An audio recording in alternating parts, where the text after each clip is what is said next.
সুপ্রিয় শিক্ষার্থী বন্ধুরা, তোমরা সকলে কেমন আছো? আশা করি তোমরা সকলেই ভালো আছো। যেহেতু আমাদের স্কুল অনেক দিন পর্যন্ত বন্ধ, সেই সুবিধার্থে আমি তোমাদের সামনে মাঝে মাঝে কিছু ক্লাস নিয়ে হাজির হই। সেই ধারাবাহিকতা আজকে আমরা একটা নবম ও দশম শ্রেণীর গণিত বিষয় সম্পর্কে আলোচনা করব।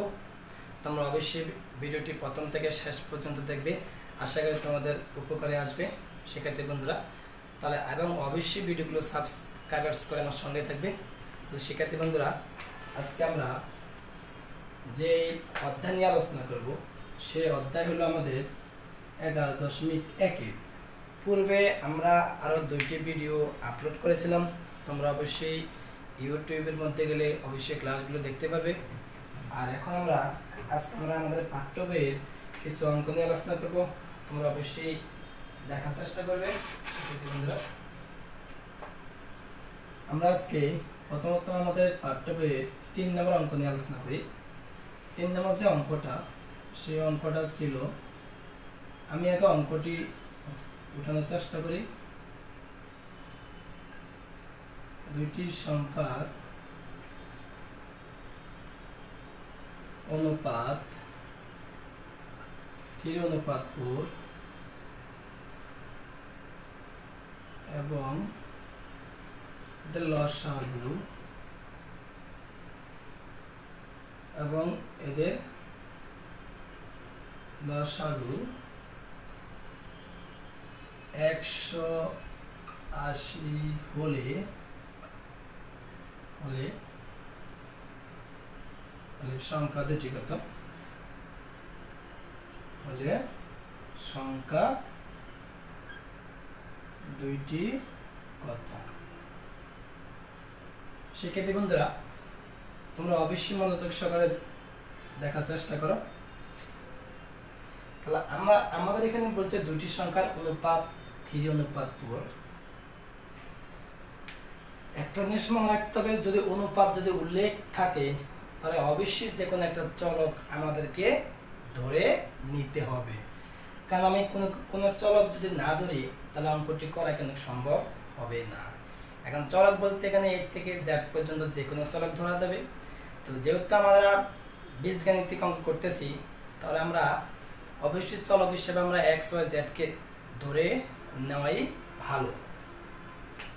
ধরি, তাহলে আমি শুরু করতেছি।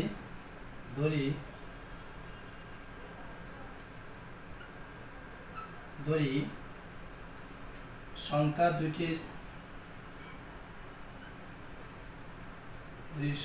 দুইটির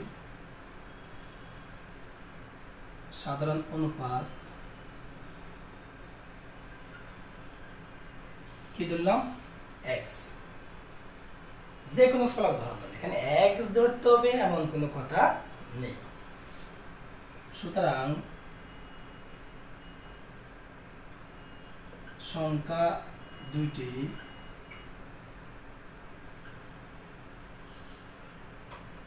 যথাক্রমে, এখানে 3 আছে, 3 এর সাথে আমি কি করব? X নিয়ে আসব। 3x ও 4x। এখন বলছে কি এদের লসাগু হলো 180। তাহলে আমি যে সংখ্যা দুটি পাইছি সেই সংখ্যা দুটির অবশ্যই লসাগু করতে হবে। যদি এখানে বলতো গসাগু কত, তাহলে গসাগু করতে হবে। এটা কিন্তু তোমাদেরকে মনে রাখতে হবে। প্রশ্নে কি বলে সেই দিকে আমাদেরকে খেয়াল রাখতে হবে। প্রশ্নে যেহেতু বলো গসাগু, তাহলে আমি লিখব, সুতরাং 3x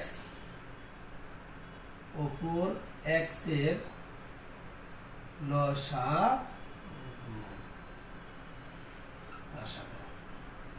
লসাগু মানে কি? লঘিষ্ঠ সাধারণ গুণিতক। এই লসাগুর অ্যাব্রিভিয়েশন, সংক্ষেপ ভাবে আমরা বলি লসাগু। 3 প্রথম রাশি হলো 3x, পরের রাশি হলো 4x। তাহলে প্রথমত আমরা সংখ্যাকে, অঙ্ককে নিয়ে কাজ করব, তারপর আমরা চলককে নিয়ে কাজ করব। 3 এবং 4 এর লসাগু হবে 12। কারণ 3 হলো বিজোড় সংখ্যা, 4 হলো জোড় সংখ্যা। যদি দুইটি সংখ্যার মধ্যে যদি কোনো কিছু কমন না যায় তাহলে সরাসরি গুণ করে ফেলতে হবে। তাহলে 3 এবং 4 গুণ করলে হবে 12। আর এটাকে যদি প্রথম রাশি আর দ্বিতীয় রাশি ধরি, উভয় রাশির মধ্যে এখানে x আছে এখানে x আছে, তাহলে x নিব আমরা একটা, তাহলে 3x ও 4x এর লসাগু হবে 12x। এখন প্রশ্ন কিন্তু লসাগু দেওয়া আছে কত 180, আর যে অনুপাত দেওয়া ছিল সেই অনুপাতকে ক্যালকুলেশন করে লসাগু পাইছে কত 12x।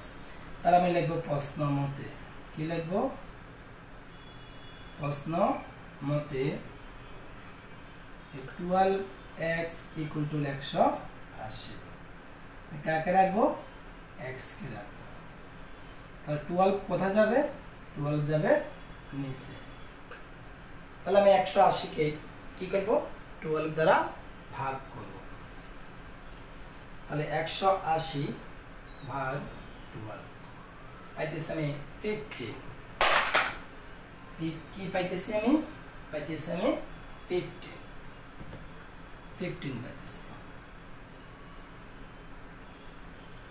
যেহেতু আমি x মান পেয়ে গেছি, তাহলে এখন সংখ্যা দুটি বলতে 3x এবং 4x, তাহলে লিখব সুতরাং প্রথম সংখ্যাটি কত 3x, তাহলে x এর মান যেহেতু আমি 15 পাইছি, তাহলে 3 15 কত 3 15 হলো 45। এখন লিখব সুতরাং দ্বিতীয় সংখ্যা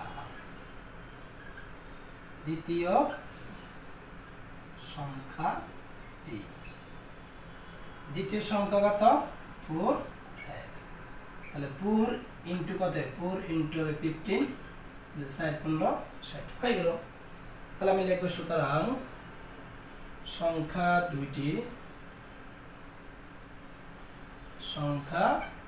দুইটি কত কত 45 ও 60, এই তো উত্তর হয়ে গেল।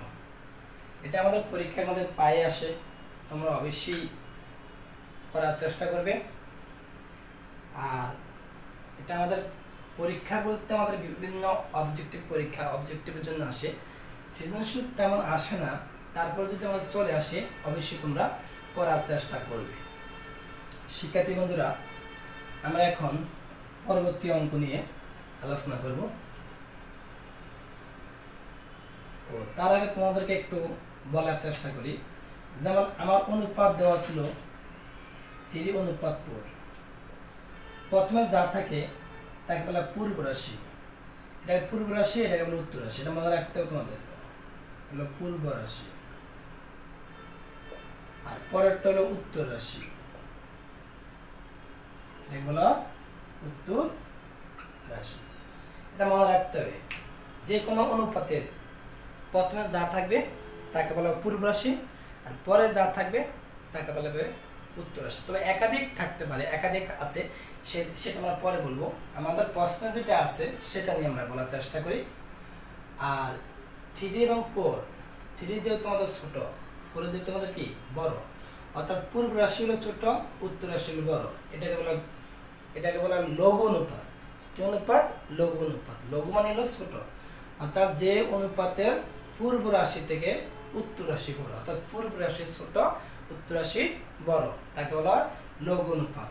আবার আমরা এইভাবে বলতে পারি, যেমন 4 অনুপাত 3, 4টা বড় 3টা হলো ছোট, তাহলে 4কে বড় হবে গুরু অনুপাত। গুরু প্রথমে বলছি আমি কি লঘু, অর্থাৎ এটা হচ্ছে লঘু অনুপাত,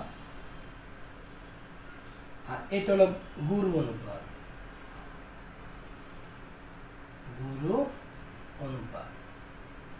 একটু মনে রাখতে, অর্থাৎ যে অনুপাতের পূর্ব রাশি ছোট উত্তর রাশি বড় তাকে বলে লঘু অনুপাত, আর যে অনুপাতের পূর্ব রাশি বড় উত্তর রাশি ছোট তাকে বলে গুরু অনুপাত। অবশ্যই তোমাদেরকে মনে রাখতে হবে। তাহলে আমরা এখন পরবর্তী অঙ্ক নিয়ে আলোচনা করি। বিশেষ করে আমরা আমাদের পাঠ্য বইয়ের 7 নম্বর অঙ্ক করার চেষ্টা করব। 7 নম্বর যে প্রশ্নটা আছে সেই প্রশ্নটা আমি উঠানোর চেষ্টা করি। যদি A অনুপাত B এবং B অনুপাত C হয়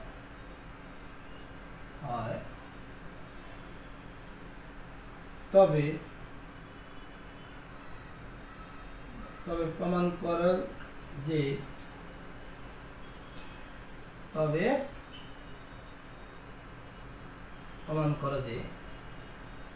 আমার এখানে ক নম্বর অঙ্ক দেওয়া ছিল, ক নম্বর যে অঙ্ক, এই অঙ্ক দেওয়া আছে a by c by equal to a square plus b square plus d square plus c square. প্রথমত আমরা একটা অঙ্ক উঠাবো, একটা আমরা করার চেষ্টা করব। আমাদের এখানে অনুপাত দেওয়া আছে, এটা আমরা এটা হলো লেফট হ্যান্ড সাইড, এটা হলো আমাদের রাইট হ্যান্ড সাইড। তাহলে আমরা করার চেষ্টা করি শিক্ষার্থী বন্ধুরা।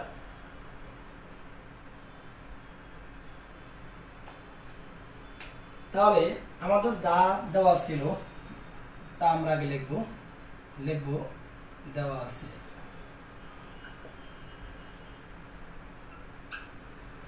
আছে a অনুপাত b, দেওয়া আছে a অনুপাত b ইকুয়াল টু b অনুপাত c। আর অনুপাত বলতে আমরা কি বুঝি? অনুপাত মানে হলো ভাগ। আমাদের অবজেক্টিভ প্রশ্ন পাই আসে, এটা তোমাদেরকে মনে রাখতে হবে।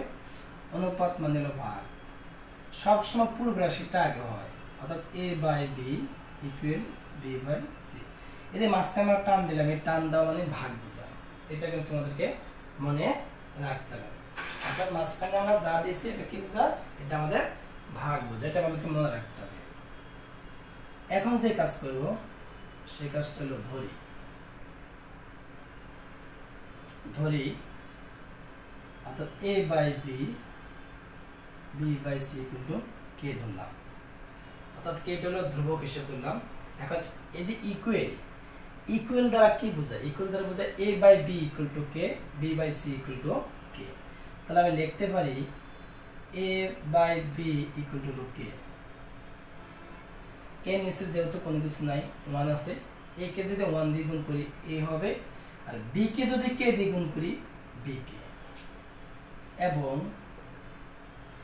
অনুরূপভাবে k নিচে কোনো কিছু নাই, অবশ্যই তার নিচে 1 আছে, আমাদেরকে ধরতে হবে b কে যদি 1 দিয়ে গুণ করে দিই b হবে, c কে যদি k দিয়ে গুণ করে দিই c হবে। এটা মনে রাখতে হবে।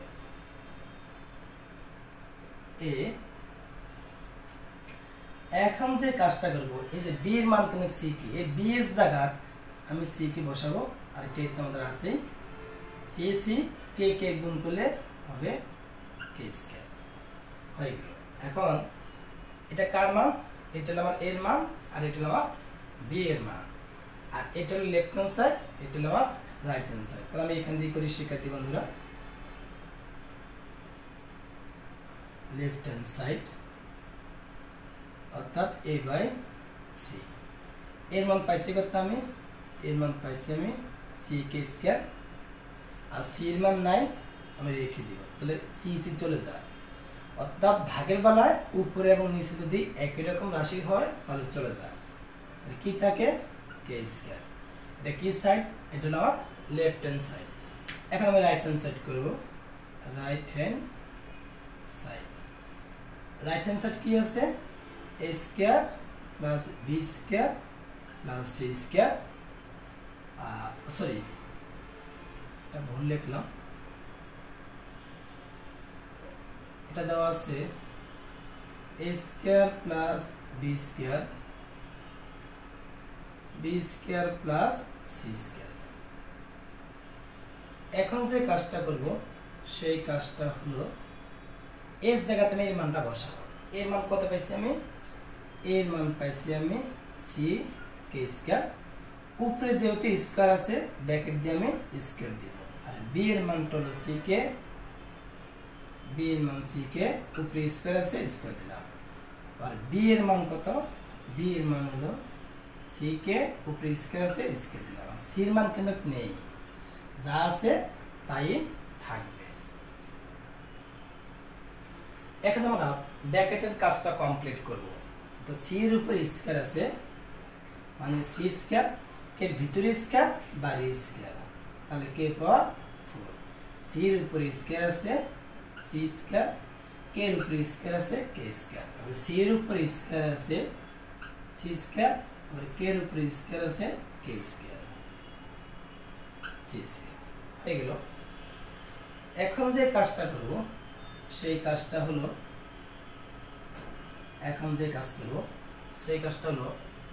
আমরা কমন নেওয়ার চেষ্টা করব। এখানে সি প্রথম পদে সি স্কয়ার, দ্বিতীয় পদে সি স্কয়ার, তাহলে আমরা কি করব সি স্কয়ার আমরা কমন নেব। কি কমন নেব? সি স্কয়ার কমন নেব। আর কমন নেওয়া বলতে বোঝায় যতগুলো পদ থাকবে প্রত্যেকটা পদের মধ্যে একই রকম রাশি থাকতে হবে, সেটা কম বেশি হওয়া যাবে কিন্তু রাশি থাকতে হবে, চলক থাকতে হবে। তাহলে প্রথম পদে সি স্কয়ার, দ্বিতীয় পদে সি স্কয়ার, তাহলে আমি কি করব? আমি সি স্কয়ার কমন নিব। শিক্ষার্থী বন্ধুরা, তাহলে আমি সি স্কয়ার কমন নিলাম। সি স্কয়ার কমন নেওয়ার পর দেখতে হবে আর কোনো কমন যায় কিনা।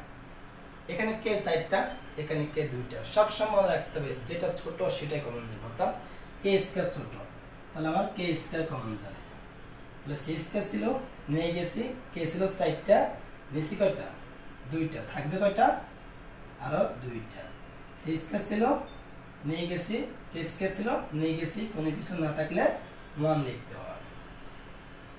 একই রকম ভাবে নিশ্চয় আমাদের কাজ করতে হবে। প্রথম পদে সি স্কয়ার, দ্বিতীয় পদে সি স্কয়ার, তাহলে সি স্কয়ার কমন নিলাম। সি স্কয়ার কমন হবে কি থাকতেছে কে স্কয়ার, আর সি স্কয়ার ছিল কমন নিয়ে গেছি, কোনো কিছু না থাকলে 1 লিখতে হবে। এবার আমি উপরে এবং নিচে কাটাকাটি করব, তবে একই রকম রাশি হতে হবে। সি স্কয়ার চলে গেল, কে স্কয়ার প্লাস 1 কে স্কয়ার প্লাস 1 চলে গেল, তাহলে থাকতেছে কি আমার শুধু থাকতেছে আমার কে স্কয়ার। তাহলে লেফট হ্যান্ড সাইড কে স্কয়ার, রাইট হ্যান্ড সাইড কে স্কয়ার, তাহলে আমি কি লিখব? সুতরাং left hand side equal to right hand side. প্রশ্নে কি বলছে? প্রশ্ন বলছে প্রমাণ করার জন্য, তাহলে কি লিখব? প্রুফ, PROVED, প্রুফ হয়ে গেল। প্রশ্ন দেখতে হবে আমাকে কি করতে বলছে, প্রমাণ করতে বলছে নাকি দেখাইতে বলছে, এদিকে আমাদেরকে অবশ্যই খেয়াল রাখতে হবে। শিক্ষার্থী বন্ধুরা, তোমরা অবশ্যই যখন করবে অবশ্যই কাগজ কলম সাথে রাখতে হবে এবং আগে অঙ্কগুলো দেখবে, অঙ্কগুলো দেখার পরে তারপরে নিজে নিজে করার চেষ্টা করবে। সরি, আমি প্রশ্নটা মুছে ফেলছি। আমাদের 7 নম্বরে আরো 2টি অঙ্ক আছে। যদি এ অনুপাত বি, বি অনুপাত সি হয় তবে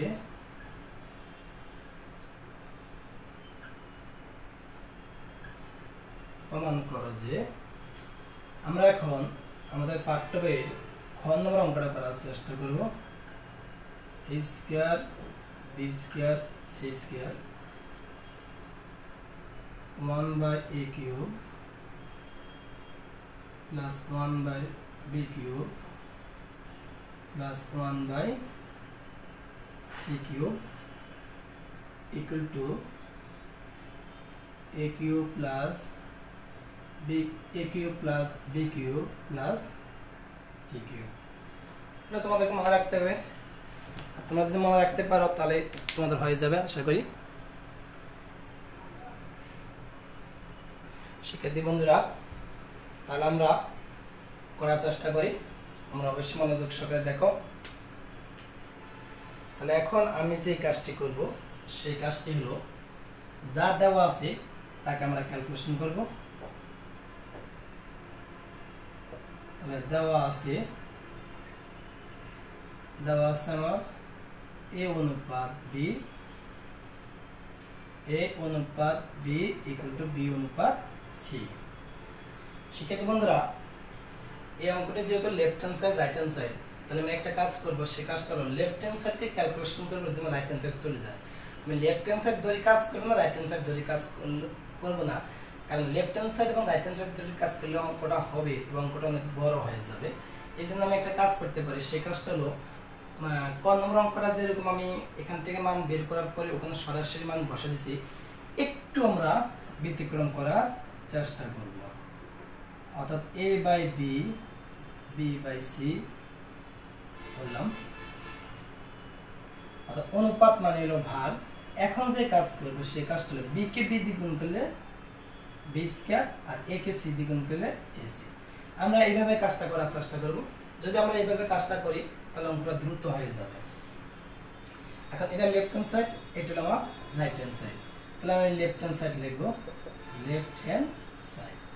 লেফট হ্যান্ড সাইড হলো a square B square C square আর 1 by a cube, 1 by a cube, 1 by b cube আর 1 by c cube, 1 by c cube.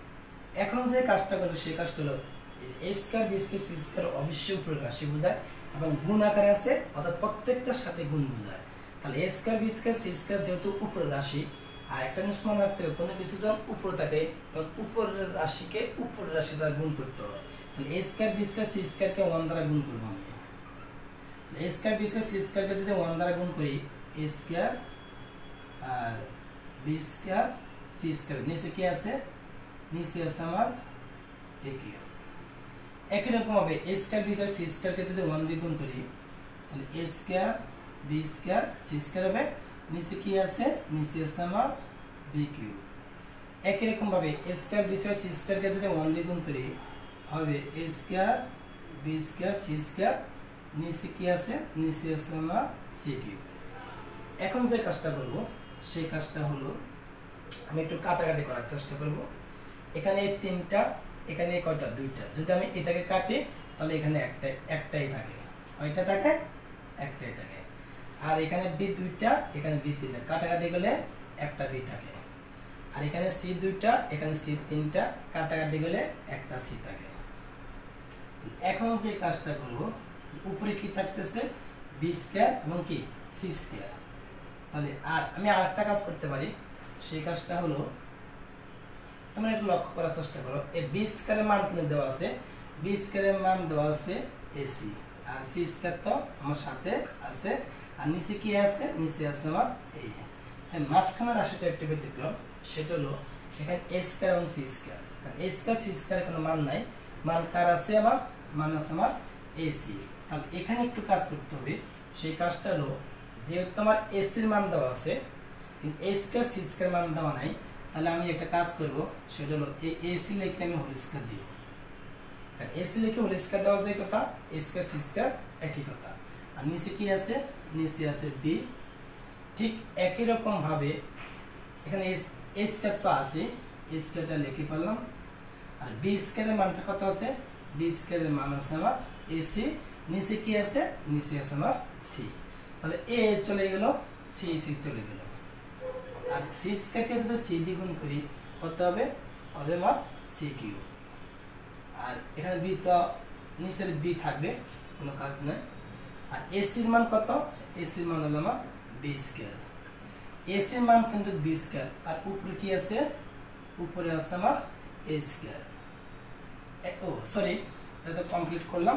আর এ স্কয়ারকে যদি এ দিয়ে গুণ করি হবে আমার এ কিউব, হবে আমার এ কিউব। এখন সি কিউব তো আছে, তাহলে সি কিউব লিখে পাইলাম। আর বি এর ভিতরে স্কয়ার বাইরে স্কয়ার, তাহলে কি হবে? বি ফর 4, আর নিচে বি আছে, আর এখানে আছে এ কিউব। তাহলে সি কিউব, এখানে বি চারটা, এখানে বি একটা, কাটাকাটি করলে তিনটা বি উপরে আরো থাকে, অর্থাৎ বি কিউব। আর এ কিউব তোমার আছে, একটু সাজায় লেখা যায়, কারণ এখানে সবগুলোই আমাদের যোগের বেলা সাজা লিখলে কোনো সমস্যা নেই। তাহলে A cube, B cube, C cube, যেটা আমাদের কি রাইট হ্যান্ড সাইড। তাহলে এটা আমার আশা করি শিক্ষার্থী বন্ধুরা একেবারে সহজ অঙ্ক। আর এই অঙ্কটা আমাদের পরীক্ষা এত বেশি আসে, খুব বেশি আসে। এই জন্য তোমরা অবশ্যই বাসায় অঙ্কটা করার চেষ্টা করবে। প্রশ্নে কি বলছে? প্রমাণ করার জন্য অবশ্যই কি লিখবো? ফ্রুট লেবু, FROB ফ্রুট। শিক্ষার্থী বন্ধুরা অবশ্যই তাহলে আজকে আমরা এখানে বিদায় নিচ্ছি। খুদা হাফেজ।